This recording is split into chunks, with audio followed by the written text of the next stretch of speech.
I wanted to quickly go over. Sorry. Yeah. Okay.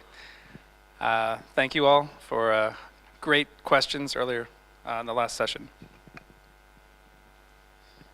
Спасибо за большое количество вопросов. I wanted to quickly go over the parts of the Duchenne gene that are amenable to exon skipping. Я бы хотел вкратце остановиться на участках гена дистрофина, об их зонах, какую они функциональную нагрузку несут, чтобы разобраться в деталях экзон скиппинга. Several questions previously about mutations for deletions of exon 3 to 11, for example. Было несколько вопросов про делецию экзона с 3 по 11. As you can see, this area in yellow is what codes for the actin binding domain. Участок, отмеченный желтым, кодирует актиносвязывающий домен. This is essential for binding to the muscle cell. Он важен для связывания с актиновым филаментом для работы мышечных клеток. And it is speculated that exons 1 through 5 are the key parts of the actin binding domain. Также есть различные данные и утверждения о том, что экзоны с 1 по 5 являются очень важными для работы актиносвязывающего домена. So if you have deletions of exon 3 through 5, for example, и если у вас есть делеция экзонов с 3 по 5, those mutations would not be amenable to exon skipping. Такие мутации, скорее всего, не будут эффективно лечиться экзон-скиппингом. These red arrows эти красные треугольники indicate the top 12 regions for exon skipping. Показывают 12 наиболее частых участков, которые годятся под экзон-скиппинг. And so it is believed that you can skip exon 6 and 7. Люди верят в то, что можно пропускать экзоны 6 и 7. But earlier parts of the actin binding domain must be present. Но в таких случаях начало гена 1 по 5 экзон должно сохраняться. So I hope that clarifies some of the discussion from earlier. Я надеюсь, что это позволяет прояснить вопросы, которые были на дискуссии. Now we would like to move on to the physical therapy portion.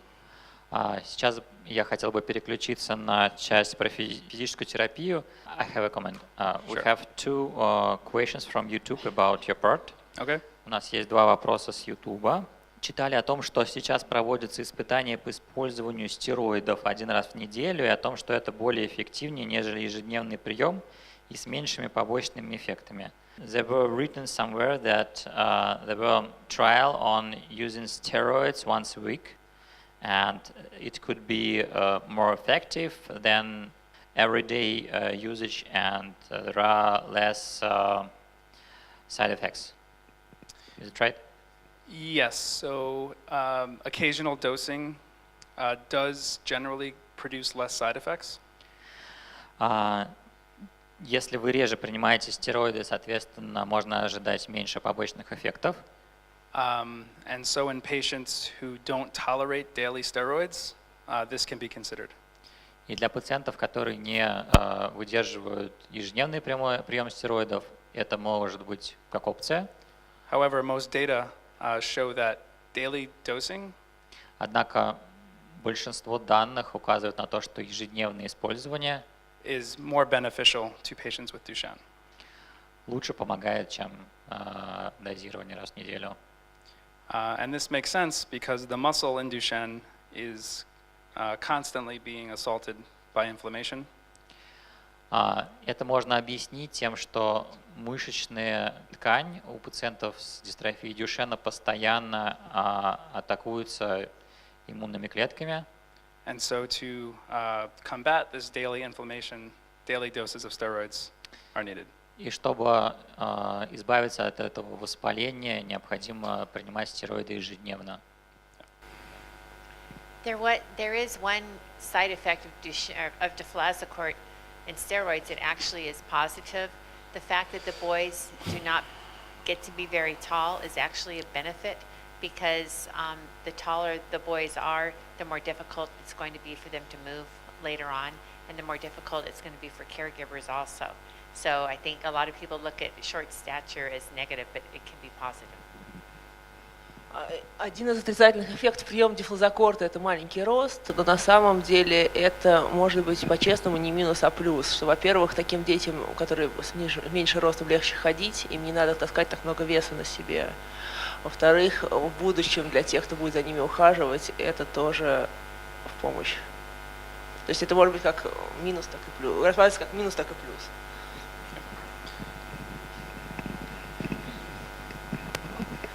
Еще такой вопрос. Скажите, а что вы думаете по поводу приема антиоксидантов? То есть там экстракт зеленого чая, коэнзим Q10. What do you think about taking antioxidants like coenzyme Q10 or extract of green tea leaves? Yes, so coenzyme Q10 is being developed synthetically by a company called Synthera. I don't think taking over-the-counter supplements is a bad idea in general.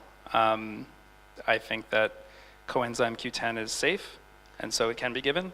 Коэнзим Q10 безопасный, и как бы пищевые добавки, кажется, на его взгляд, скорее не принесут вред, и, может быть, будет неплохо. Likewise, green tea is relatively safe. То же самое, что экстракт зеленого чая тоже довольно безопасен. But I would caution moderation, Но я бы только аккуратно не увлекался количеством. as green tea still has caffeine, so you will. Поскольку в зеленом чае есть кофеин. Okay. Deborah Miller just suggested that there are decaffeinated versions of green tea. Есть декофеиновые версии зеленого чая. Yeah, because giving little boys caffeine is not always good. Что? And what do you think about L-carnitine? L-carnitine I know less about, Знаю меньше об этом. but in general, if given in moderation, most supplements are okay. Но любые такие дополнения, если в небольшом количестве, то окей. I would say to check the source of where the supplements come from. Но только проверять поставщика лекарств, то есть как бы производителя. Some companies source their ingredients from China, Некоторые привозят свои ингредиенты из Китая, and it's harder to predict what's actually in the supplements. и тогда сложнее предсказать, что реально в этой биодобавке. If we have time later, I will do a clinical trial update. We covered this yesterday, so many of you have watched that video already. Если у нас будет время, я сделаю небольшой рассказ про клинические испытания. Я вчера о нем рассказывал, многие из вас, возможно, видели вчера презентацию. And so now I will hand off to Doug Levine, who will talk about physical therapy for Duchenne. Jack, we have 2 more questions. Okay, I will answer 2 questions first. Здравствуйте, у нас сплайсинг мутация в 66-м экзоне. Что вы можете сказать об этой мутации? What can you say about splicing mutations, for example, in exon 66? Splicing mutations. Yeah. Is this a mutation in the splice site? Yeah. Okay. So again, here is exon 66. And so this would be in one of those regions that is currently not one of the top 12 targets for exon skipping. Экзон 66 сейчас не включен среди тех 12, про которых я говорил, что идут какие-то клинические испытания. This is in the part of the dystrophin protein that is essential for binding to the extracellular matrix. Этот экзон кодирует участок, который важен для связывания внеклеточного матрикса. And so I don't anticipate exon skipping to be viable for this mutation. Я думаю, что экзон-скиппинг для этого экзона не подойдет. However, there are many drugs that are non-mutation specific. Хотя есть множество лекарств, которые не специфичны под конкретную мутацию. And we will discuss those after the physical therapy И мы будем их обсуждать после части про физическую терапию. And one more question. Yep. Last one. What do you think about utrophin clinical trial? Do you think it could be a viable option? Yes. So Summit Biotechnologies. Что вы думаете про испытания лекарств, связанных с утрофином? Есть компания Summit Biotechnologies. is currently developing a drug for utrophin upregulation. Они разрабатывают лекарства для увеличения экспрессии утрофина. Utrophin is the fetal version of dystrophin. Утрофин более-менее эмбриональная версия дистрофина. And so many believe could replace dystrophin as a functional protein. И многие верят в то, что он может заместить дистрофин, функцию дистрофина. However, large amounts of utrophin would be needed. Хотя для этого нужно большое количество утрофина. And as of yet, I am not aware of any data showing utrophin expression has been achieved at a meaningful level. Однако те данные, которые я видел до данного момента, не показывают, что уровень утрофина получается выше, чем необходимо. Half of question. Какую дозу дифлозакорта вы рекомендуете при остеопорозе? What deflazacort dose should be given when you have osteoporosis? That's a good question. I don't know. Это хороший вопрос, я не знаю. I would recommend that the patient be started on therapy for osteoporosis. Я бы рекомендовал, что такие пациенты сначала должны начать лечение от остеопороза. And then if the therapy for osteoporosis was beneficial, И если терапия от остеопороза будет показывать эффект, then you might start on the minimum effective dose for deflazacort, вы можете начать с минимальной эффективной дозы дифлозакорта, which is 0.3 mg per kg per day. которая составляет 0,3 мг на килограмм в день.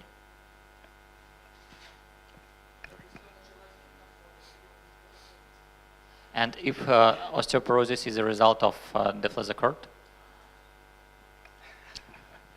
then I would consider consultation with a physician about how to balance the risk versus the benefit. я бы рекомендовал посоветоваться с доктором, что более применимо в вашем случае. Yeah. Fractures, as we mentioned, are one of the real catastrophic outcomes for Duchenne. Как я уже упомянул, переломы являются одним из наиболее опасных явлений в этом заболевании. And so I think the benefits of deflazacort have to be weighed against the risk of a fracture. И, возможно, в некоторых случаях эффект от использования дифлозакорта может быть не настолько хорошим, как перевешивать риск возникновения переломов. Да. Here is Doug Levine. Thank you. I'm Doug Levine. I'm a physical therapist. Спасибо, я Даг Лавин, я физический терапевт. And I've been a physical therapist for 21 years, and I've worked with kids for almost that whole time. I've worked with adults for the first year out of school. Я работаю физическим терапевтом уже 21 год, и из них 20 лет я работаю с детьми, я только первый год работал со взрослыми. And I've probably worked with, I don't even know, 150 to 200 kids with Duchenne. И я за все это время работал примерно 150-200 ребятами с Дюшеном. So at this point, I've seen enough kids of all different ages for a long term that I kind of have a good idea of what generally works and what doesn't. Так что я видел много ребят на разных стадиях заболеваний, поэтому я как бы могу сделать вывод, что хорошо работает для них, а что не работает. And physical therapy, you know, Jack talked about a lot of the treatments that are ongoing in the clinical trials. Жак говорил о разных лекарствах, которые сейчас проходят клинические испытания. And I think that physical therapy is really an important part of the treatment for these kids. Но физическая терапия является необходимой частью лечения для таких детей. It's not going to fix the muscular dystrophy. It's not going to make it go away. But what it does is it improves function. It improves the quality of life. It improves their independence while we're waiting for some of these other treatments to take place. Оно, конечно, не вылечит заболевание, но оно улучшает качество жизни, самостоятельность детей и дает возможность как бы дождаться появления лекарства. So there's a bunch of things to talk about with physical therapy. Есть очень много вещей, о которых надо поговорить в связи с физической терапией. But our friend Yuri has been waiting for hours. Но здесь друг Юра ждал некоторое время. So I think we're just going to go straight into demonstration of stretching with him so that we can sort of finish with that part and he Так что can мы начнем go. с растяжек, чтобы мы могли потом отпустить ребенка.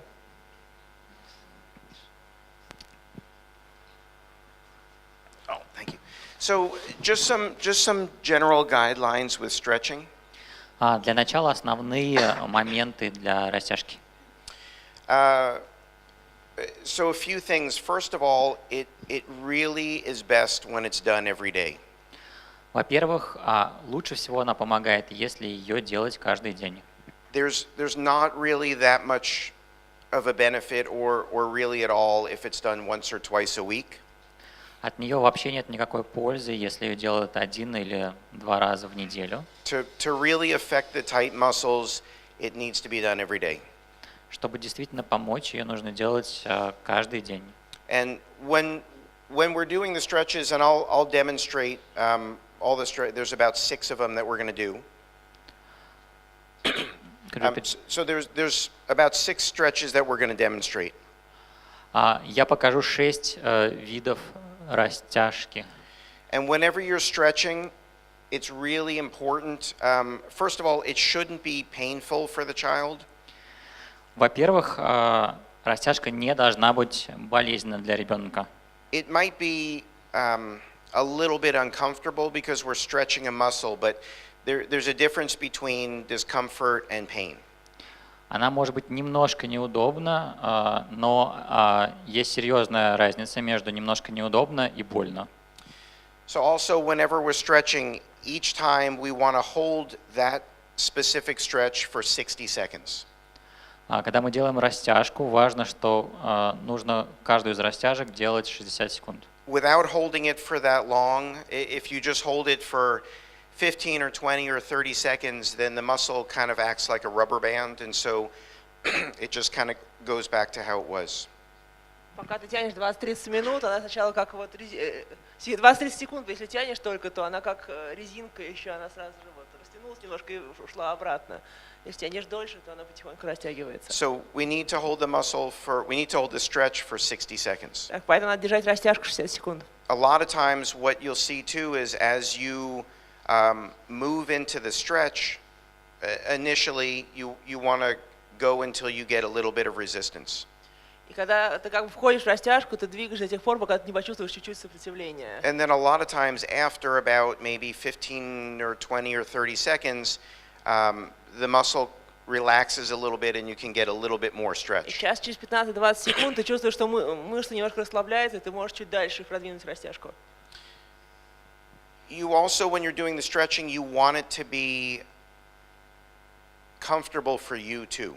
Ты хочешь, когда делаешь растяжку, чтобы это было удобно для вас тоже. So whether it's done on the floor or a table or a bed or wherever you're doing it, you don't want it to be awkward or hurting your back or uncomfortable while you're doing it. Где бы ты это ни делал, на полу, на столе, на кровати, ты очень хочешь, чтобы вам это было тоже комфортно, вам не было неуклюже, у вас не болела спина.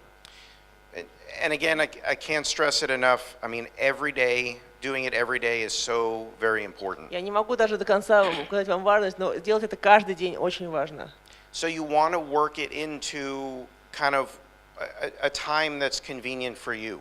Вы хотите делать время, которое удобно для вас, подходит для вас. So if doing it in the morning is easier for your routine or doing it in the evening is easier for your routine, whatever works.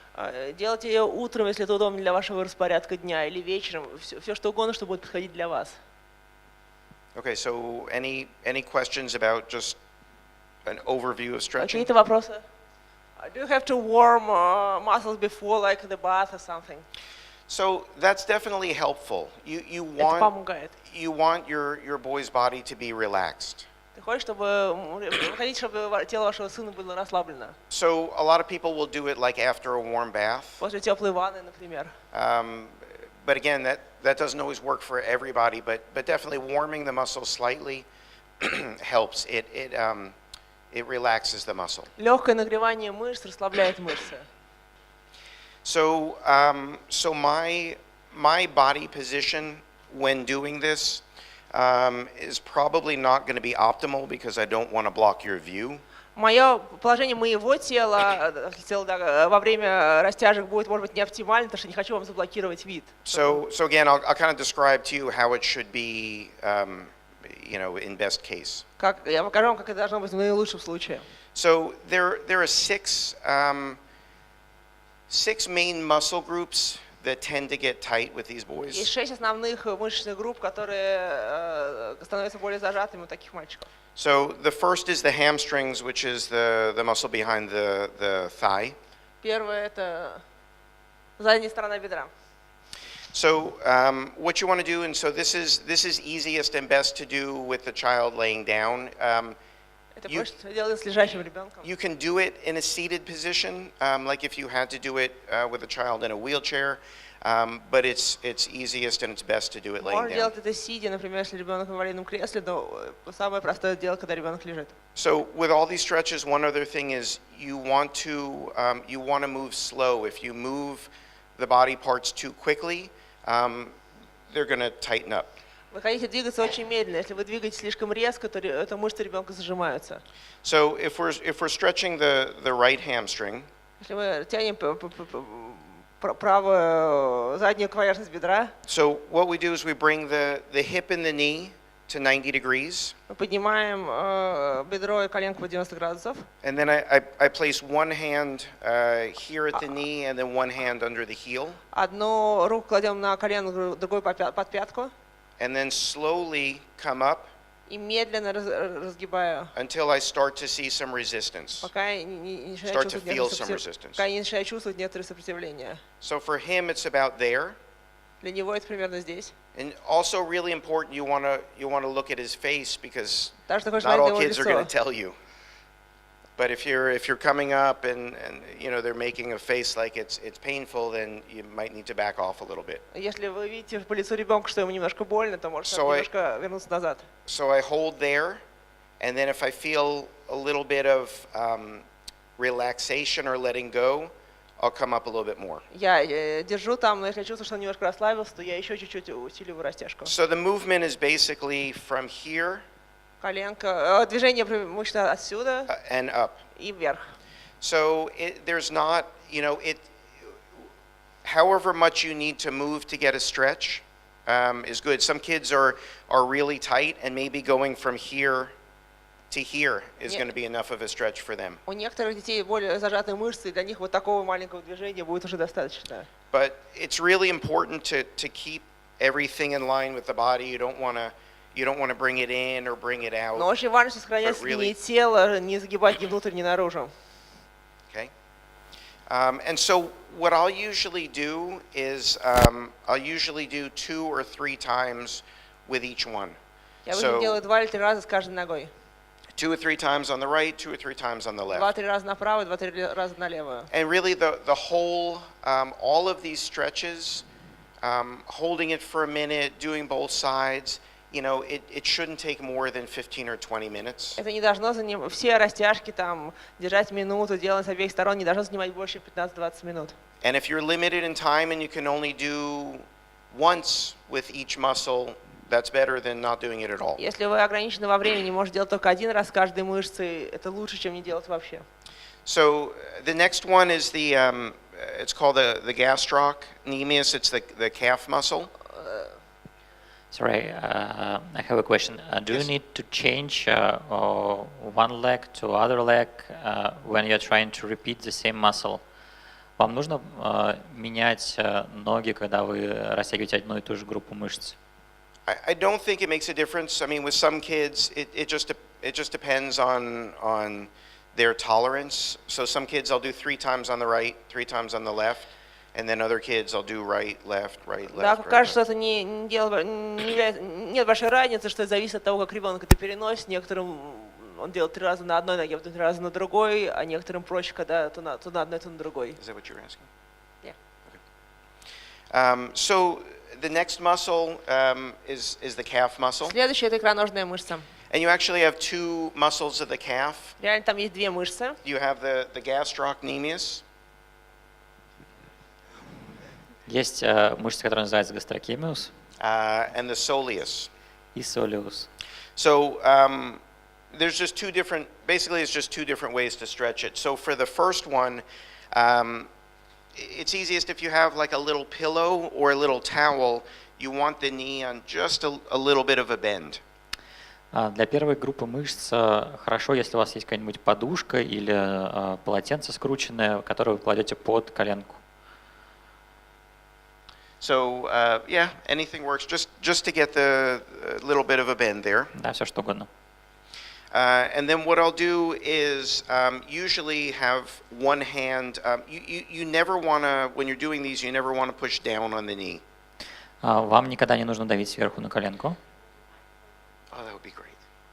Thank you. So I'll put one hand behind the calf and the other hand kind of right here on the foot, like the ball of the toes. Вы кладете одну руку под икроножную мышцу, вторую под стопу. And the pressure is going back like up towards the head. И давите снизу в сторону головы. This tends to be the most tight muscle of most of the kids, so we really want to make sure that we spend time with this one and we get it right. Это одна из основных растяжек, которая нужна, и вам нужно обратить на нее внимание и делать правильно. So we push back towards the head. Мы давим в сторону головы. And it's the hand position and how you're pushing is really important on this one, because if you make a slight change, you're not stretching the muscle. Позиция руки и стороны, в которые вы двигаете, очень важны, потому что иначе вы ничего не растягиваете. So you want to make sure that you're not pushing outward or pushing inward or pushing at the toes. Очень важно убедиться, что вы при этом не скручиваете ногу ни влево, ни вправо и не давите на пальцы ноги. And again, the same rules apply, holding it for 60 seconds and just going as far as you're able to go. For some kids, this might be as far as you can stretch. Еще раз повторю, что обязательно нужно делать не менее 60 секунд и растягивать до того уровня, как только можно. So the next muscle, so we're going to have, if you can get onto your stomach. Перевернись на живот. Okay, so the next stretch is called the stretch of the IT band. Следующее растягивает. What's that IT band? It's okay. It's a muscle that runs from the hip down to the outside of the knee. И боковая поверхность бедра, которая от бедра до коленки. Вот. And it tends to get tight on these kids. Она тоже становится зажатой у таких детей. So with this one, you're going to have them lay on their stomach, and I'll show you if the kids are not able to lay on their stomach or it's not comfortable, I'll show you an alternate way to do it. Если ребенок не может, лучше, чтобы он лежал на животе, но если он не может лежать на животе или это некомфортно, я потом покажу другой способ, как это можно делать. But with this one, you're going to have one hand, so you're going to bend the knee to about 90 degrees. Согните коленку, например, 90 градусов. Have one hand under the knee. Одна рука под коленкой. And the other hand is stabilizing kind of at the pelvis on the back. И другая рука стабилизирует таз. And you're lifting up Поднимаете вверх and across the body. и пересекает как бы среднюю линию тела. So with this one, again, you want to move slowly. Вы опять же хотите двигаться медленно. Make sure that the knee is bent. Следите, что нога согнута. And bring it up. Вверх. And then bring it across. И пересекай линию тела.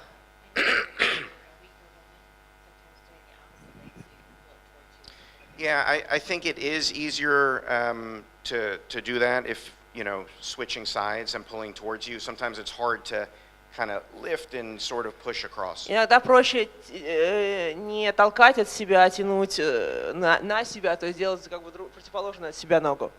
So another way to do it, again, if they are not able to tolerate being on their stomach is you can do it on the side. Ляг на бок, Юр. Другой способ это делать, если ребенок не может лежать на животе, то лечь на бок. It doesn't tend to stretch as well, but you can still get a good stretch. Это растягивается не так хорошо, но по-прежнему можете получить неплохую растяжку. And the hand position is pretty much the same, so you bend the knee to 90 degrees. Руки предполагаются примерно так же, сгибаете коленку под 90 градусов. One hand here at the knee, Одна рука на коленке, the other hand here at the hip, the back of the pelvis, а другая рука сзади таза. and then I'm bringing towards me И я тяну на себя, and down, so it's И вниз. crossing the body. чтобы пересекать линию тела. So again, it's really important when you're doing the stretches to keep your child's body close to you, so you make sure that it's comfortable.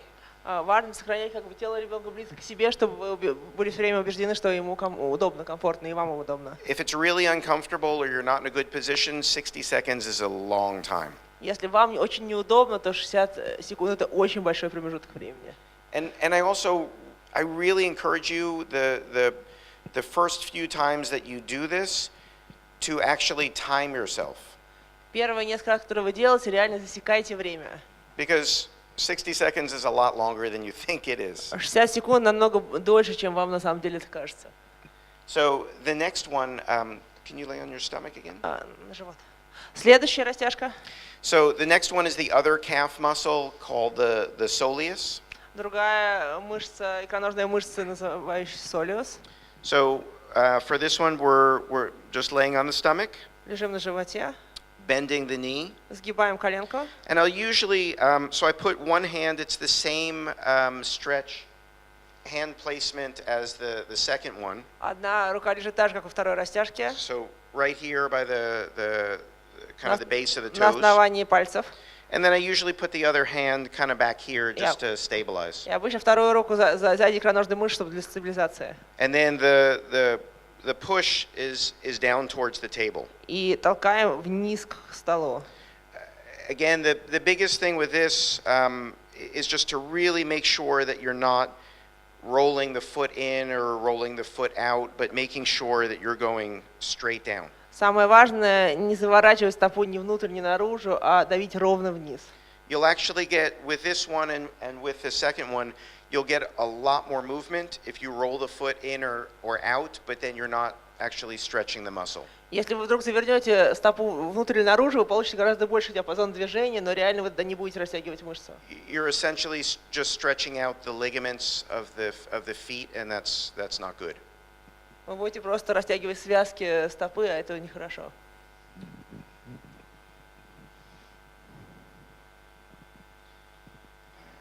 Okay, let's have you sit. Сядешь, пожалуйста, сядь. So, the two upper extremity muscles that tend to get tight are the wrist flexors. У верхней конечности есть две мышцы, которые стремятся как бы стать зажатыми. Это сгибатель кисти.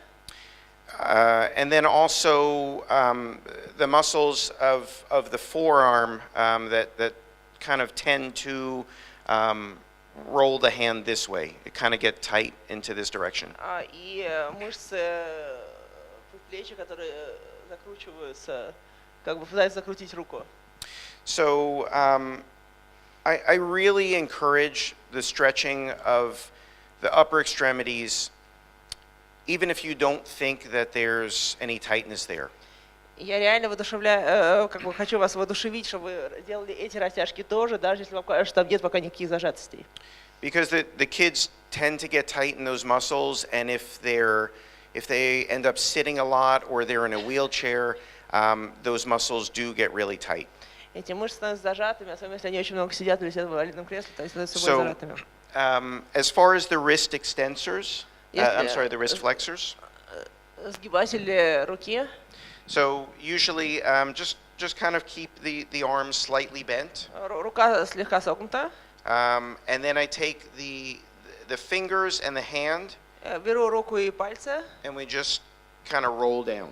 И мы как бы там like опускаем that. вниз. And it's really important to make sure that we are stretching the fingers as well, because if there's tightness there, Важно следить, что мы растягиваем пальцы тоже, потому что если там есть зажатость, then the wrist is going to bend down and the fingers are just going to curl up. и тогда кисть будет сгибаться, но пальцы будут кисть будет разгибаться, но пальцы будут стараться согнуться. And we're not, at that point, we're not stretching the muscle. И тогда мы не будем растягивать мышцу. So it's really important. Usually I'll kind of sort of stretch out the fingers first Сначала я как бы выгибаю пальцы, and then bring the wrist down а like that. потом уже ввожу кисть вниз. And then the other one can be done in the same position. Вторая может быть сделана в том же положении. And I will roll the wrist and the forearm this way. Я буду выкручивать предплечье и кисть наружу. The terminology is supination. It's called supination. Называется супинация. So take the arm here. I usually will just stabilize at the elbow Я стабилизирую руку в локте, беру за кисть and then roll the wrist up. и выкручиваю кисть наружу. So again, you want to go as far as you're able to go, because kids are going to be at all different levels of tightness, and even if you're able to get a little bit of movement, that's still beneficial. Вы хотите это делать до того момента, пока позволяет ребенок, все, дети на равном уровне зажатости, и даже если вы это делаете чуть-чуть, это все равно в плюс. When doing the stretching with the kids, it's not always the most fun thing in the world for them. Когда вы делаете растяжку с детьми, это часто не самое занимательное для них занятие. So I really encourage the parents to involve the kids in the process. Я рекомендую родителям вовлекать детей в процесс. So, make it a time when you're asking about their day or different things that they've done or they want to do or places they want to travel or whatever it is. Make it a time that it's interactive and it's not just a boring 20 minutes for them. Постарайтесь сделать это время, когда вы общаетесь с детьми, как прошел их день, чем они хотели бы заняться, куда вы хотели бы поехать. Сделать это время, которое время вашего личного общения с ребенком, чтобы это не были такие самые скучные 20 минут в день. It can be an opportunity to connect. Это может быть такая возможность вам взаимодействовать с ребенком. So, yeah. The kids can be the timer, and it involves them as well. Дети могут Something for засекать them to время, do. это тоже их вовлекает, как бы, что для них делать. So, are there any questions about the stretching? Each stretch you do 2-3 times. Each Yes. Yeah, I do it, and yeah, I mean the more often you can do, the better. Чем чаще можете делать, тем лучше. If you can do it 3 times, that's great. If you only have time to do it once or twice, that's okay. But I think it's more important to try to get to each muscle. Если у вас есть время сделать каждую растяжку 3 захода, то отлично, но если только 1 или 2 раза, то все равно самое главное сделать это на каждую мышцу. One time a day is enough? I would say 1 time a day at minimum. If it's possible to do it twice a day, that's even better. Минимально раз в день, лучше по возможности, конечно, 2 раза в день. You can't really do it too often, Но вы не можете реально делать это слишком часто. but at least once a day. Но хотя бы раз в день. Как можно делать растяжку для ребенка младшего возраста, который не очень усидчив? What is the best way to involve very young children to get not bored and so on? Yeah, it's tough with the little ones. Это действительно тяжело с маленькими детьми. And, sometimes if they're really young or very fidgety, moving around a whole Если lot, они очень маленькие или очень подвижные, sometimes I'll tell the parents to do it while they're watching movies or playing a game or something like that. иногда я буду советовать родителям делать ее, пока они там смотрят, дети смотрят кино или играют в игрушку или все что угодно. But the earlier you start with the stretching, even if there's not a whole lot of tightness, the more it becomes part of the routine. Чем раньше вы начнете с растяжками, даже если в этот момент еще нет никакой стянутости, тем быстрее это станет частью ежедневной рутины. So if you try to start something with a child that's 7 or 8 years old, it's much harder than if you started something with a child that's 2 or 3, and that's kind of part of the routine. We get dressed, we brush our teeth, we stretch. Если вы пытаетесь начать что-то с 7-8 лет, это гораздо тяжелее, чем в 2-3 года, когда это часть рутины. Вы одеваетесь, чистите зубы, растягиваетесь. Вот. Did you have Tatiana? Если, опять же, про маленьких детей, которых сложно увлечь, и когда делаешь растяжку, он лежит на животе, но при этом не лежит полностью прямо, как сейчас в случае, а немножко облокачивается на руки, допустим, смотрит телевизор или там лэптоп, это допустимо, это как-то влияет на... немножко приподнятая голова. The question is about the stretchings of the very young kids when you do it on the stomach. Is it okay if he's like a little bit raised and watching TV? Absolutely. Нормально, совершенно нормально. Yeah, that's totally fine. Or sometimes like putting a pillow or some kind of wedge underneath them so that. Подложить какой-нибудь валик или подушку под грудь, чтобы они были чуть приподняты, совершенно нормально. And on the back, if he is a little bit up. That's not a problem. Это не проблема. It doesn't affect the stretch. Это не влияет на растяжку.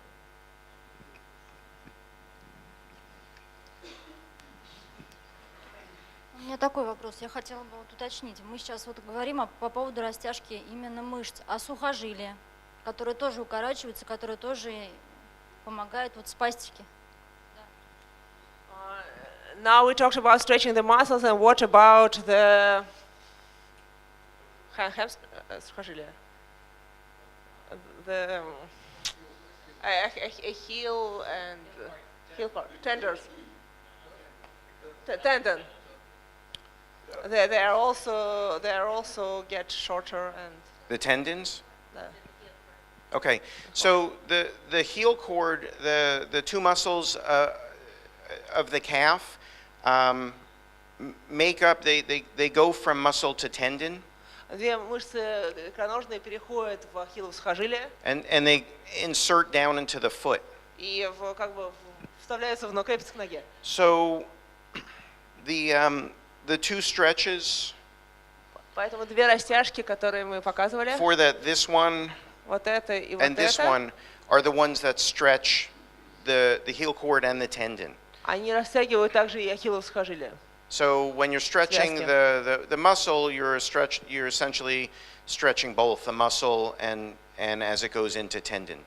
То есть когда вы растягиваете мышцу, вы растягиваете и то, куда она идет. А вот упражнение по поводу руки, которое мы делаем здесь, а вот это сухожилие, стягивать непосредственно пальцами, нужно ли сначала сделать его, а потом разгибать? Do you have to bend it this way first before bending this way? Not necessarily. Не обязательно. Mm-mm.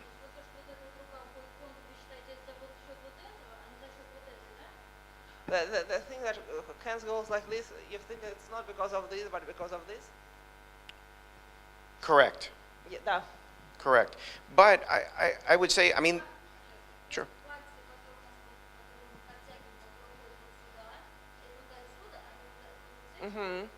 Да, конечно.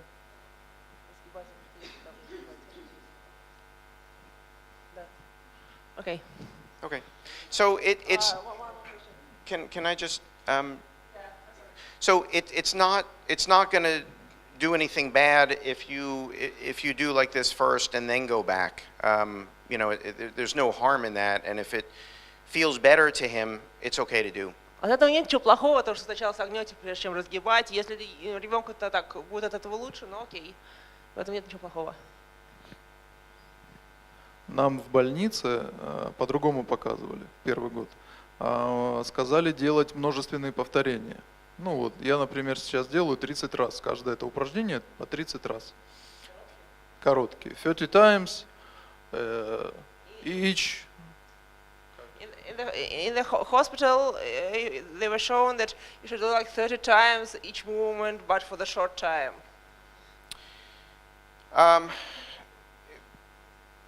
Not for stretching. Для растяжки? Yeah, What- for stretching. They were telling you for stretching? For each movement 30 times, but for the short time. Right, right. No, because what happens, we're trying to stretch out the muscle. Мы пытаемся растянуть мышцу. And if we just do a really quick movement, Если мы делаем And быстрое come back. движение и возвращаемся, there's no change to the muscle, it just acts like a rubber band. она действует сейчас просто как резинка, она разжимается, сжимается, нет никаких изменений в мышце, если делаешь короткое So by время. going kind of back and forth 30 times, it doesn't really do anything. 30 раз туда-обратно реально ничего не изменит в мышце. So better to hold it longer. Лучше держать ее дольше.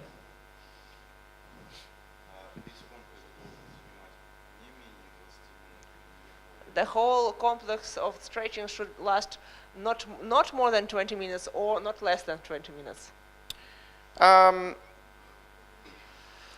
It usually takes about 20 minutes.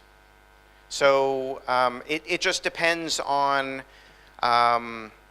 if the child is able to flip over by themselves. It depends if there's, if they're having some discomfort and you need to stop and rest. So it just depends on that, but usually it's about 20 minutes. Обычно это около 20 минут, но может быть иногда надо останавливаться, давать ребенку передохнуть, это зависит от ребенка. В среднем 20 минут. Also, we have a question from YouTube. When you do stretching, you just hold still, or you do some pulse-like movements? No, it's better to hold still. Лучше держать неподвижно, без пульсирующих движений. And give a little bit of push into the stretch. И немножко как бы усиливать растяжку, но без пульсирующих движений. What happens is if you get to near the end of the range of motion and you start doing the bouncing movement, you can tear the muscle. А что происходит, что если вы дошли более-менее до предельного диапазона движения, начинаете делать такие движения туда-обратно, то вы можете травмировать мышцу. And that's also why we want to move into the stretch slowly, so that we don't move real quick and potentially make a small tear in the muscle. Также почему мы хотим очень медленно входить в растяжку, чтобы не быстро-быстро двигаться, чтобы случайно не микротравмировать мышцу. Здравствуйте. То есть мы дошли до предела, вот уточняю, дошли до предела, и стоит ли еще надавливать, когда уже дискомфорт у ребенка? We came to the limit of range of motion, and should we push a little bit more when the child feels not comfortable, or we shouldn't? No, только что ответил. Вот, push some more, no? If you should push slowly until you feel some resistance. Медленно, толкайте медленно, пока вы не почувствуете некоторое сопротивление. And then slowly give a little bit more push. И медленно, немножечко плавно толкаете. But watch the child's face if you notice that you're pushing in and they're really, Следите за лицом ребенка. it looks really uncomfortable, then you might need to back off a little bit. Если ему видно, что ему очень некомфортно, то может вам надо немножко вернуться назад. И другой вопрос. Мы говорим о растяжке мышц, а стоит ли увлекаться укреплением мышц, то есть накачиванием? Okay, well, now we talked about the stretching, but should we also pay attention to the muscle strength, like doing some regular exercises? So that's Well, for our kids, of course. for what? Well, for the kids with Duchenne, of course. Right. That's a difficult question. Это сложный вопрос. Because we want to make sure that the kids are staying active. Мы хотим следить, чтобы дети оставались активными. But too much exercise or a lot of use of the muscle, like if they're lifting heavy things, can actually do a lot of damage. Но слишком много упражнений, или если, например, поднимаешь что-то тяжелое, может причинить много вреда. So Jack talked about the dystrophin that acts like a shock absorber for the muscle. Джек говорил про дистрофин, который работает как подавитель шока для мышц, которые у наших детей отсутствуют. So these kids either don't have any dystrophin or very little amounts of У dystrophin. этих детей либо вообще нет дистрофина, либо ее очень мало. So every time the muscle is contracting, even if it doesn't look like they're having any difficulties, there could be damage. Каждый раз, когда мышца сокращается, даже если кажется, что у них нет никаких затруднений, все равно может быть вред. So that's why it's a difficult question, because Поэтому это очень сложный вопрос. we want them to be active, we want them to do things, but we just need to be careful about how much. Мы хотим, чтобы они были активны, мы хотим, чтобы они делали разные вещи, но надо быть очень внимательным про то, сколько они их делают.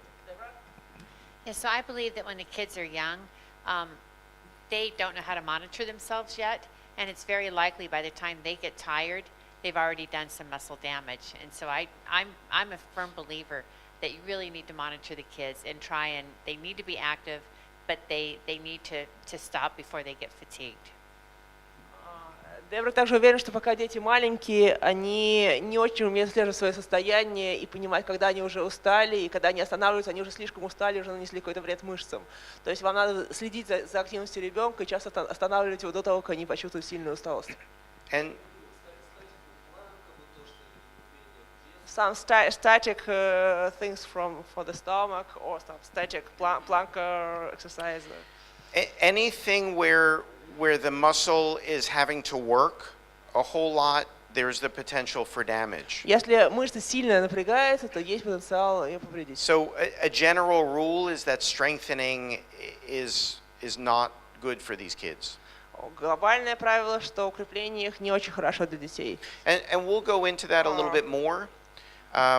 But that's why things like swimming and bike riding, where they're getting activity but not a lot of strengthening, are good activities. Мы про это поговорим попозже, когда что для них хорошо плавание, велосипед, когда они укрепляются, но без сильной нагрузки. But actually, I don't know. With this kid, we done exercises each day for 3.5 years. And you see the effect. Not only stretchings, but also exercises each day. С этим ребенком, в общем, делали упражнения там 3,5 года ежедневно, помимо растяжек. Полчасовая зарядка каждый день, и, в общем, можно увидеть. So we dosed them, мы их дозировали хорошо, but we did exercise on all joints. Just moving them around, but moving around all joints. Right. Right. So movement and things like that are good, but push-ups, sit-ups, any kind of lifting of heavy things, walking up and down the steps repeatedly, those are the things that are not good. Жак говорит, что движение это хорошо, но подъем тяжестей, отжимания, приседания, хождение вверх-вниз по лестнице для таких детей нехорошо.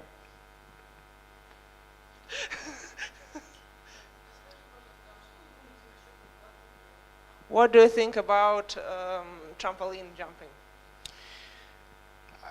Again, it's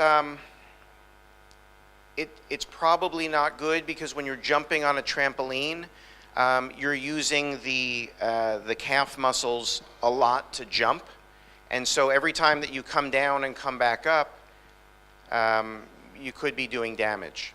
Это не очень хорошо, потому что каждый раз, когда вы прыгаете, вы сильно напрягаете икроножные мышцы, и когда вы вверх-вниз, то они могут повредиться. It's a really difficult thing, because it's hard to limit Очень young сложно kids. ограничить маленьких детей. And it's hard to say, you could do this, but you can't do all these things. И тебе очень сложно сказать ребенку, что это ты можешь делать, а все это ты не можешь делать. But the thing to know is that the damage that is occurring is cumulative. Но это ведь кумулятивный эффект накопления So повреждений. even though that he may be able to jump on a trampoline and enjoys it and is not getting any pain out of it, if there's damage, all of that is building upon itself over time. Даже если он может прыгать на трамплине, на батуте, ему это нравится, у него ничего не болит, все равно как бы некоторые микроповреждения накапливаются.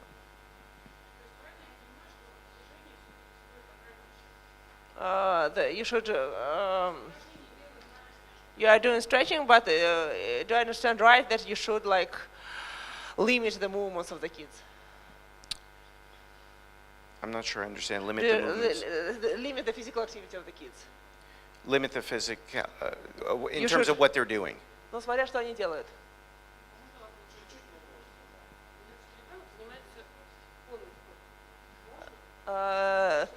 The child is doing horse riding, and is it good? Because there are different, all the different doctors have different opinions. Yeah.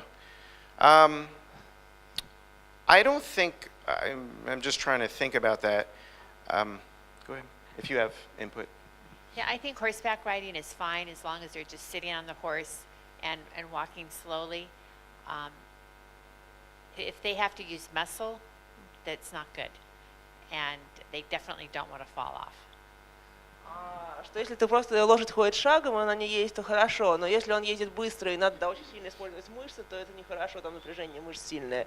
И точно мы не хотим падать с лошади.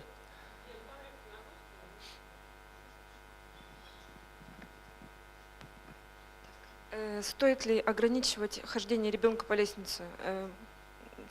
Не то, что даже, ну да, если сам хочет, вот. Do you have to limit the staircases even if a child wants to go up and down? I do. Я I do. And there are some times that you can avoid it. I mean, Иногда ты не можешь избежать. there are just, you know, if you live on the third, there are just the realities of things. Но есть как бы реальность, когда там, ну, если ты живешь на третьем этаже, тебе надо туда подняться. Но лучше But I do try to limit it where possible. Но я стараюсь ограничить их там, где это возможно. Yeah, from the time our son was diagnosed, we never let him go up and down the stairs. We always carried him, always, every single time, to the point that he would go to a stairway and he'd just stop and turn and look at us. Дебра ограничивала своего сына ходить по лестнице, просто как только они полностью убрали это, и он доходил до лестницы и останавливался, его заносили вверх и вниз.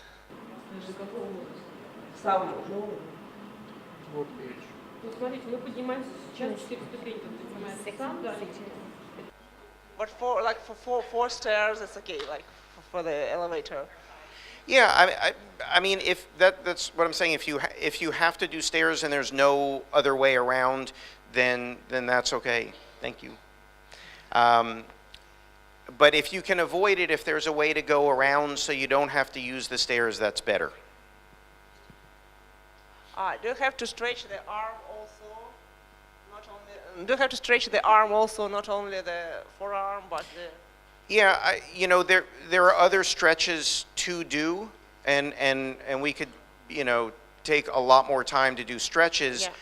But I wanted to show you the 6 that are most typically tight. Есть много разных растяжек, которые можно делать, но я хотела показать 6, которые наиболее важны, наиболее зажатые мышцы.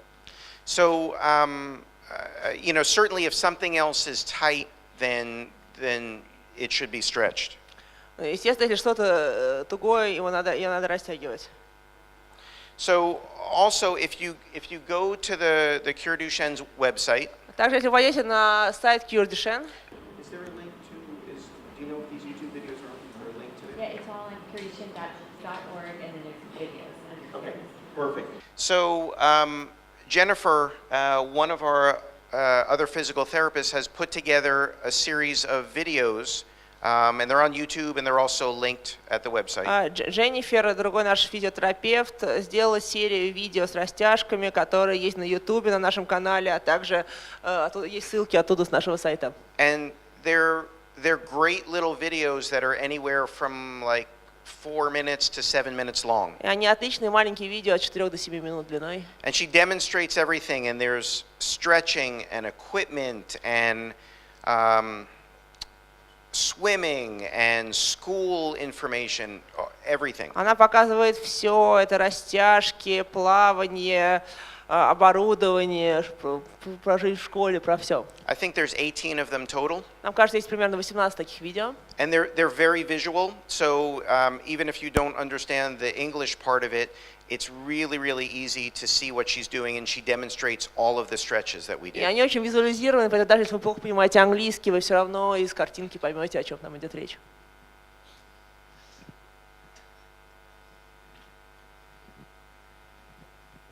И по поводу упражнений, у меня такой вопрос остался.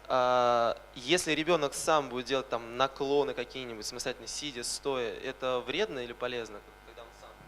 Okay, if one more question about exercises, if the child does by himself, like bending or something, is it okay? It still needs to be monitored because even if they're doing it themselves, I mean, a child can pick up a weight by themselves, or they can do things that could do damage. So it's still important to monitor those activities. Надо за этим следить, потому что тем не менее ребенок может, например, поднять что-то тяжелое сам, еще что-то делать, что-то, что ему будет во вред. You know, I understand it's really difficult to limit activities for kids. Я понимаю, что очень сложно ограничить активность ребенка. But I feel that the whole goal is to maximize their independence for as long as possible. Но основная цель как бы сохранить их самостоятельность так долго, как это возможно. So I want to keep them walking and doing things for as long as possible. And so even if we have to modify some things now, that might be a lot better off further down the road. Может быть, что должны ограничить сейчас, но чтобы сильно было лучше потом. У меня вопрос по поводу разогревания мышц. Вот мы используем масло, да, но легкими поглаживающими движениями. Вот. И еще вопрос по поводу комплекса упражнений. Да, вот нам рекомендовали, да, там и финбол, хождение на коленях туда-обратно, там стояние на уголке. Вот тоже, что рекомендуется. И третий, как вы относитесь к тейпированию? There are three questions. Okay, one time. First, what do you think about warming the muscles with some special oils? So I think that's fine. Heat tends to relax the muscles. Это нормально, тепло расслабляет мышцы. So as long as it's not too hot, До тех пор, пока оно не слишком горячее. and as long as the oils or whatever you put on there are not causing irritation. До тех пор, пока не вызывает раздражения на коже. Because if they're causing an irritation to the skin, Если они раздражают кожу, it's just putting more stress on the body. это больше стресса для организма. The second question was about exercises because they were given by the doctor prescribed some exercise like walking on the knees or doing some feet ball or standing on the special board by the wall. Yes, but it's stretching, it's not exercises. Yeah. Это растяжка, это не. So stretching is generally good, Растяжка обычно хорошо. but any type of exercise where we're kind of doing strengthening is what we need to try to avoid. So even like walking on the knees, I think that's kind of hard on the body. But like standing against a board, we're getting stretching, that's okay. If it's something for balance, I think that's okay. But any type of strengthening is just going to be hard on the kids' bodies. Значит, вот стояние на досочке специальной, да, хорошо, потому что это растяжка. Некоторые упражнения на баланс, например, на фитболе, да, это хорошо. Но, например, хождение на коленках довольно большая нагрузка на тело, которая может как бы повредить ребятам. And also, what do you think about taping? Taping, the use of space. Like the stretchy tape? Yeah, да, растягивающие такие ленты, которые наклеивают на кожу пластыря. For what? Чего? For what purpose? Like why was it prescribed? Зачем оно было прописано? Oh, like for stretching. For stretching and Yeah, I don't think there's a problem with that. Я думаю, что нет проблем с этим. Because I feel that it's a low resistance on the body. Потому что это не дает очень сильное сопротивление телу, поэтому это So as неплохо. long as it's not pulled really tight and it's, you know, it seems to be making the body work really hard, I've used that stretchy tape before too. Я тоже использую такое тейпирование, что если это не слишком затягивает, не слишком дает сильную нагрузку на тело. They do and they see the effect on their body. You see the effort on the body? The effect for the child. Yeah, so it's hard? No, it's good for the child. Oh, okay. Yeah, that's okay, as long as it doesn't seem to be fatiguing him. Если это его не утомляет. Yeah, if it's just a stretch, then that's okay. Ну, у нас есть эластичная лента, широкая. Мы ее крепим, и ребенок делает просто такое движение. Он ее как бы разгибает, ну, вниз опускает. Можно ли делать такие упражнения? Some elastic band that is like, and the kid like stretches it up and down. Is it? Yeah, that's similar, even though it's a band, Даже если это просто лента. to the body, that's similar to lifting a weight.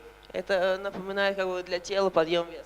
So anything where the body is having to pull or push against any kind of resistance is going to do the same thing. It's going to be hard on the body Если вы добавляете сопротивление, когда надо толкать или тянуть, то это тяжело для тела. and have the potential to cause damage. Если мы про это будем говорить, тоже скажите, но мы говорим сейчас про растяжки мышц, что по поводу суставов. Now we talked about stretching the muscles, but what about the joints? Stretching the joints. Well, when you're stretching the muscles, you're putting the joint through the range of motion. So you're essentially stretching the joint as well. Когда вы растягиваете мышцу, вы как бы проходите весь диапазон движения суставом, поэтому вы также растягиваете сустав.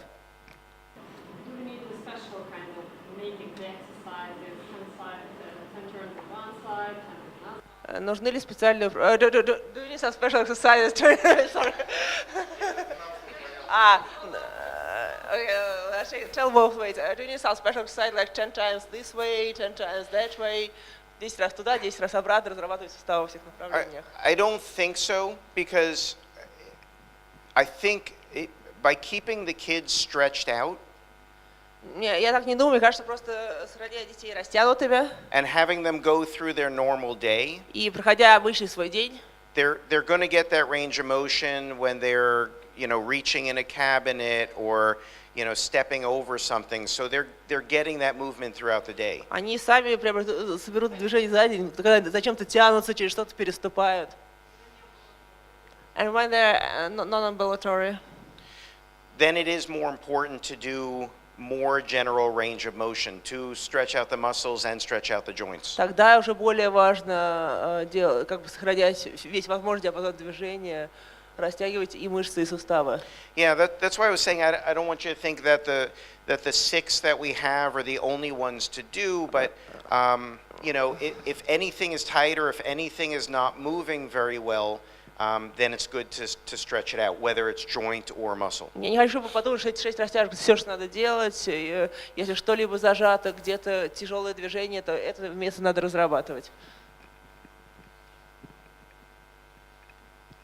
Скажите, пожалуйста, как часто можно посещать бассейн? How often can you go to the swimming pool? I love the swimming pool for these kids. Я очень люблю использовать бассейн для таких So детей. as often as possible, Так часто, как возможно. because it's a great activity for them without a lot of resistance on the body. Это отличное движение для них без большого сопротивления для тела. So, if you can do swimming every day, I think that's great. Если можете плавать каждый день, отлично. Just make sure, just one thing, with the swimming, just make sure that the water is not too hot or too cold. По поводу плавания, это должно быть просто плавание, где они плещутся, или это должно быть техническое плавание? Я переведу. It must be technical way of swimming, because my kid swimming as a cross and so on, some technical swimming, but it's difficult for him. Is it good or not? Or just swimming, like do some movements in the swimming pool? Yeah, I like more play swimming. I like more play swimming. Swimming is really good, but if the kids are going to do a whole bunch of laps, I think then that moves into the point where it could be harmful.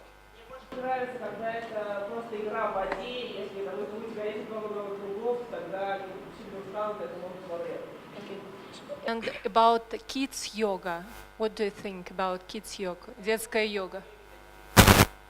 Yeah, I think yoga has the potential to have a lot of good benefits, but it can also be difficult. Йога дает много преимуществ, но она может быть сложна. I tried yoga a few times and I thought it was really hard. Я сам пробовал йогу несколько раз, и мне казалось, что это очень тяжело. So my muscles were working really hard, my arms were shaking. It was very difficult. Большая нагрузка на мышцы, мои руки тряслись после йоги. But I've done other things in yoga where it was more of a stretch and a relaxation type thing. Та часть йоги, которая больше про растяжки и про расслабление, она хороша. So I don't think yoga is bad, it just depends on what they're doing. And two questions more concerning just walk. It's a good just to walk for kid. Few times of walking, or it can be like more and more. Just make this kind of activities. It's one question. По поводу ходьбы просто, насколько это полезно, можно ли увеличивать. И второй вопрос, the second question, my son занимается пианино. The second question is that her son is playing the piano. Is it good or is it bad? No, I mean, I think that's great. I mean, is he playing the piano 5 hours a day? 5 часов в день? I think that's. 30 минут в день, не вопрос. And he enjoys it? Ему получено, ему нравится? Иногда. Like all kids. Как все. Yeah, I think that's fine. Нормально. As far as the walking, Про ходьбу. it's kind of like the yoga. Это тоже как и йога. So some walking is good because it gets their heart rate up, they're getting movement, they're getting activity. Немножко ходьбы это хорошо, потому что заставляет сильнее работать сердце, они получают движение, получают активность. But if, for walking 2 miles and then he's exhausted and needs to lay down for an hour, then that's too much. Если он идет 2 мили, потом он изможден, и надо час ему отлеживаться, то это перебор. And it's hard because things change with Duchenne. The activities that are okay or maybe not okay can change over time as well. Сложность в том, что с Дюшеном все меняется, и тогда активности, которые хорошо или плохо, тоже меняются со временем. So for one kid to walk from here to the end of that room, the end of this room, it might be really easy and not stress out the body at all, but for another kid, that might take all of their effort. Для некоторых детей дойти из одного конца комнаты в другую может вообще не быть усилием, а для другого ребенка это может забрать все его силы. I know my question doesn't concern fully the physical therapy, but what about respiratory muscles? Я понимаю, что мой вопрос не очень прямо касается физиотерапии, но что можно сказать по поводу дыхательных мышц?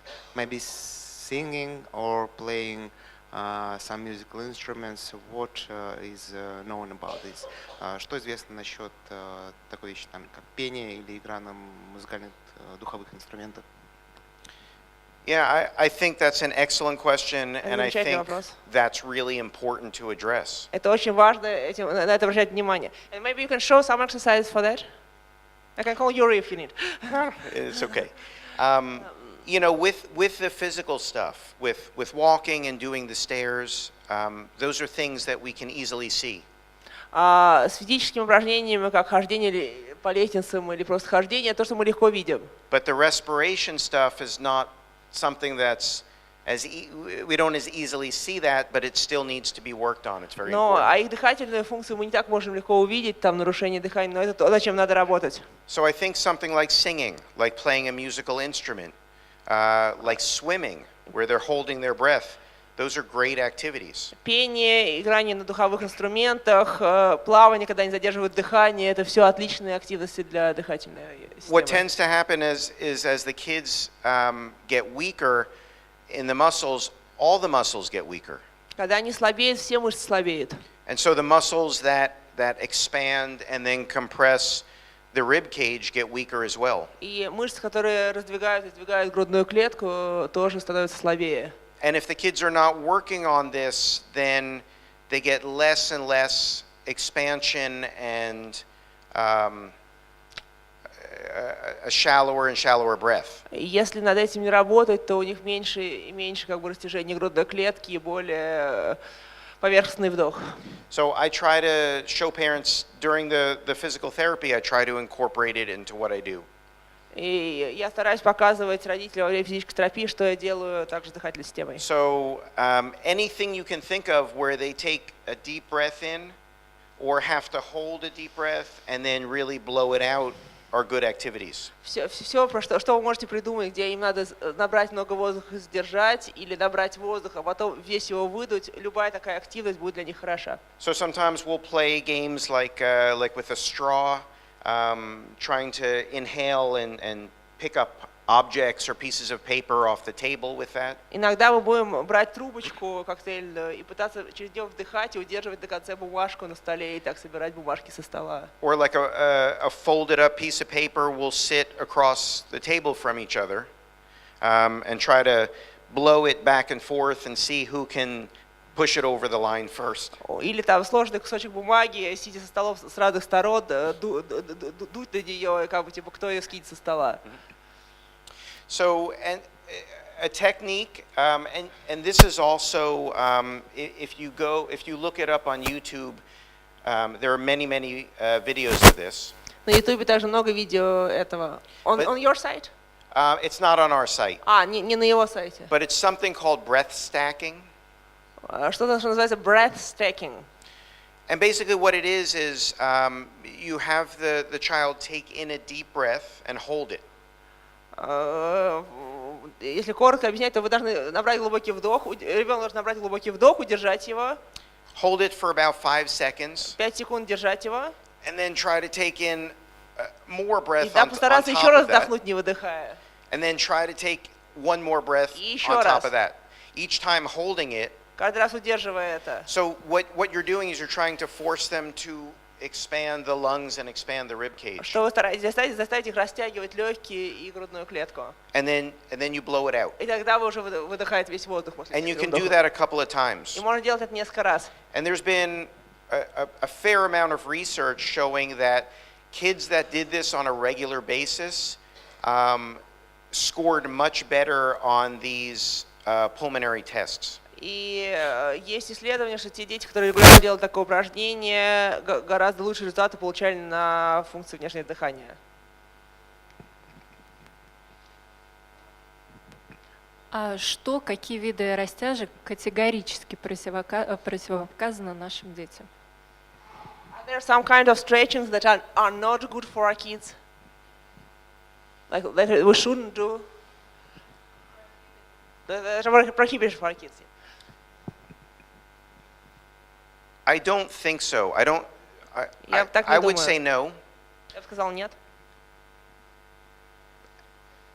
But the thing to consider is as long, like any stretch, I think if you stretch anything in the body, that's going to be okay. There's nothing prohibited. Что бы вы ни тянули в теле, это все нормально, это не запрещено. But any stretch, if you do it too fast or too forcefully or too much, can be harmful. Но любую растяжку, если вы делаете ее слишком быстро, слишком сильно толкаете или слишком много, то она может быть во вред. Actually, not agree as you told, because this stretching like a frog, it's not good because he become gross.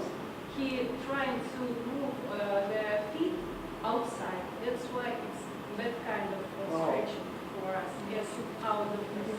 I see what you're saying. So it's moving into a position that could be worse later on. Is that what you're saying?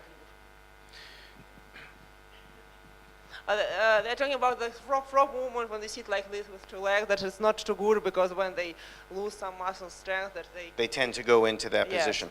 Right. But if it's something that's not tight, I don't typically stretch it. So я обычно это не растягиваю. that's not a stretch that I usually do with kids unless it's tight, unless going into that position is tight. Я обычно не делаю эту растяжку с детьми, кроме тех случаев, когда ему тяжело приходить в эту позицию, когда там зажатый. But you're right. I mean, if you know the feet tend to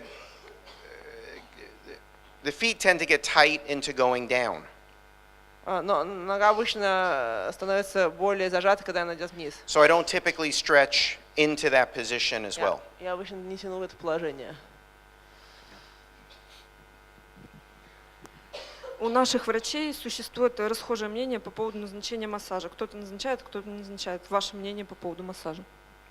Question about massage because doctors in Russia have very different opinion about massage. So I think that massage is good, and I think that it's helpful. And a lot of times, if I have time when I'm working with the kids, I will do that before I stretch. Я думаю, что массаж хорош, и он помогает. Я это делаю перед растяжками. But you need to be very careful. The massage needs to be more of a very light massage, kind of long strokes. Но это не обычный наш массаж. Это вот мягкие длинные движения, без проминания. If it's more of a heavy massage, like a therapeutic massage that you or I would get, you can actually you're doing some damage to the muscle. Если это такой вот жесткий массаж, который вот обычно там вот взрослые получают, то оно причиняет больше вреда мышцам. The difference is that if there's that damage, for us that could be helpful because we're rebuilding on top of that. Для нас этот вот как бы жесткое проминание может быть на пользу, потому что мы перестраиваем мышцы поверх этого. But for them, if we're going in there and doing it really heavy and causing some breakdown of the muscle, they're not able to repair. Но если мы делаем им жесткий массаж и как бы разрушаются мышцы, они не могут их восстановить. Да, поглаживающий, просто поглаживание. So if Не то, что массаж называется в России. it's much more of a softer relaxation massage. We're trying to get the Мягкий muscle to relax. расслабляющий массаж, мы постараемся, чтобы мышцы расслабились. У наших врачей очень распространено такой механизм, как укладка. То есть ребенок вот к такому столу привязывается на уровне, попа фиксируется под коленки, и голеностоп выводится под 90 угол и привязывается на полчаса вот такими лентами. Что вы думаете по этому поводу? Sometimes our doctors use such special way of stretching when the child lies and he is fixated by the bandages here, and like here he's fixated and left for like 15 minutes or half an hour. What do you think about that? So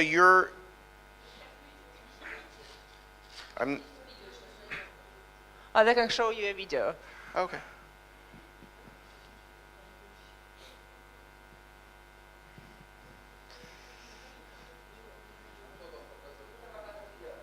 Okay, they have a video. It's an example of. Это пример.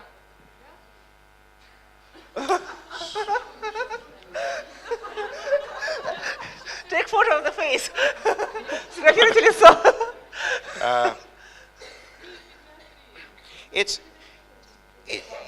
It's honestly, it's hard for me to say. Мне сложно про это что-то сказать. He's crying when he is tired. He's tired and he's crying. It hurts that he's crying. Yeah,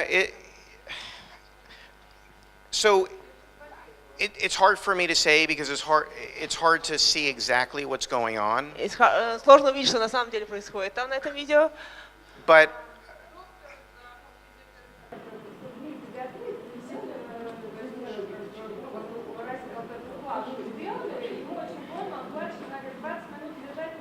They are fixated. Поближе покажу немножко, у меня прям подробно есть. У нас всех привязаны.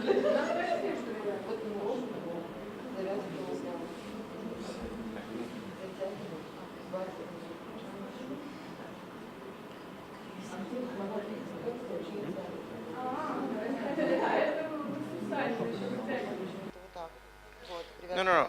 Okay, so I think I understand. Мне кажется, я понял. Yeah, but he's prone instead of supine, so it's essentially just stretching back into dorsiflexion. So, theoretically, there's nothing really wrong with that. Теоретически с этим нет ничего плохого. Because he's stretching the calf muscle. Он растягивает икроножную мышцу. The two things that I would be careful of С чем я был бы, две вещи, которыми я был бы аккуратен, would be that he's not pulling too hard. что это не слишком сильно натянуто. It needs to be a stretch, but if he's pulling and attaching it very hard, Если он натягивает и очень сильно фиксирует, это that's just too much. это слишком сильно, это слишком много. The other thing is how long? 20 minutes.